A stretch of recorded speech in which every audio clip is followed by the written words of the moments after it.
دنیا اور آخرت کی ہر عافیت کے لیے اللہ سبحانہ تعالیٰ سے یہ دعا مانگتی ہیں ہم نے۔ سنن ابی داؤد میں 5074 پر، سنن ابن ماجہ پر 387، سنن نسائی میں 5531 پر یہ ہمیں دعا ملتی ہے۔ اللہم انی اسألک العفو والعافیہ فی الدنیا والآخرہ۔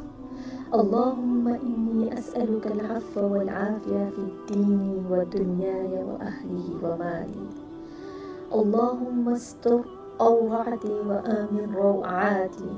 اللہم احفظنی من بین یدی ومن خلفی وعن یمینی وعن شمالی ومن فوقی، وأعوذ بعظمتک ان اغتال من تحتی۔ اے اللہ، میں تجھ سے دنیا اور آخرت میں درگزر اور عافیت کا سوال کرتی ہوں۔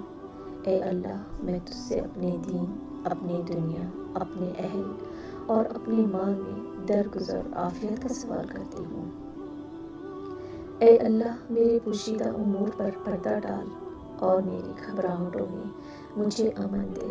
اے اللہ، میرے سامنے سے، میرے پیچھے سے، میرے دائیں سے، میرے بائیں سے، میرے اوپر سے میری حفاظت فرما، اور میں تیری عصمت کے ساتھ پناہ میں آتی ہوں کہ میں اپنے نیچے سے اچانک ہلاک کر دی جاؤں۔